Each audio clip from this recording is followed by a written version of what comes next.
Malam turun perlahan, bukan sebagai penutup hari, melainkan sebagai jeda bagi hati. Di sebuah kampung tua, api kecil menyala di depan rumah kayu, tidak besar, tidak terang, namun cukup untuk menemani malam. Angin berhembus pelan, daun bergerak perlahan, dan dunia terasa melambat. Seorang leluhur duduk bersila, ia tidak membawa kitab, tidak membawa tongkat, hanya membawa pengalaman. Dengan suara rendah ia berkata, "Petuah tidak diberikan saat siang, karena siang terlalu bising. Petuah diberikan saat malam, ketika hati mulai mendengar."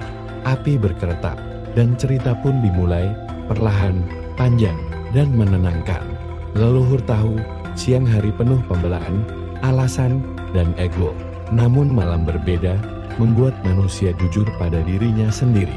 Di malam hari, kesalahan datang mengingatkan, penyesalan duduk diam, dan hati mulai bertanya.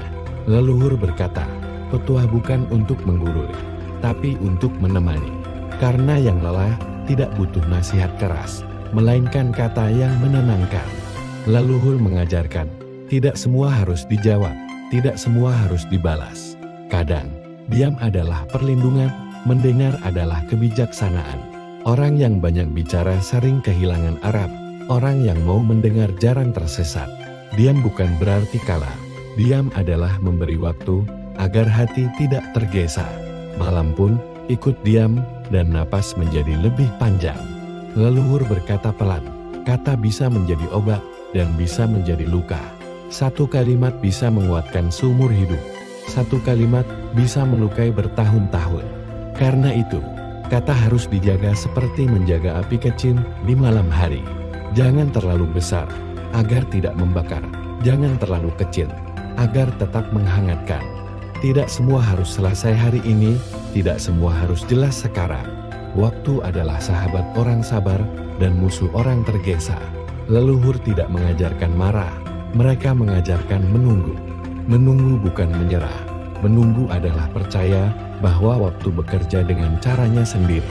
Malam mengajarkan itu, tanpa suara, tanpa paksaan.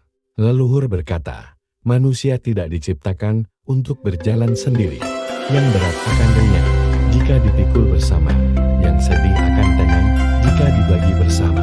Hidup bukan tentang siapa paling cepat, tapi siapa yang tetap tinggal saat yang lain lelah. Dan malam mengingatkan, kita semua sedang beristirahat di bawah langit yang sama. Harta bisa dicari, kedudukan bisa berganti, namun nama baik sekali rusak sulit kembali. Kejujuran adalah pusaka yang tidak terlihat, tapi paling berat nilainya. Leluhur mengingatkan, tidur dengan jujur lebih nyenyak daripada tidur dengan kebohongan. Tidak semua jalan harus dicoba, tidak semua keinginan harus dituruti. Larangan bukan musuh kebebasan, dia adalah penjaga. Tidak semua bahaya terlihat, tidak semua larangan bermaksud mengekang. Leluhur melarang karena pernah kehilangan, karena pernah menyesal, dan malam menyimpan peringatan itu dengan lembut. Jika hari ini terasa berat, lepaskan. Jika hati terasa penuh, tenangkan. Leluhur berbisik, tidak apa-apa lelah, tidak apa-apa berhenti sebentar. Malam bukan akhir, dia adalah jeda, agar esok bisa dilalui dengan lebih ringan. Api kecil hampir padam, angin semakin lembut, dan dunia terasa jauh. Leluhur menutup dengan suara paling pelan, tidurlah dengan tenang. Biarkan hari ini berlalu, apa yang belum selesai, serahkan pada waktu. Dan apa yang berat di hati, biarkan malam menjaganya. Napas melambat, mata terpejam, dan petuah leluhur pun tinggal di alam bawah sadar, menjaga hingga pagi. Follow untuk dongeng penenang jiwa lainnya.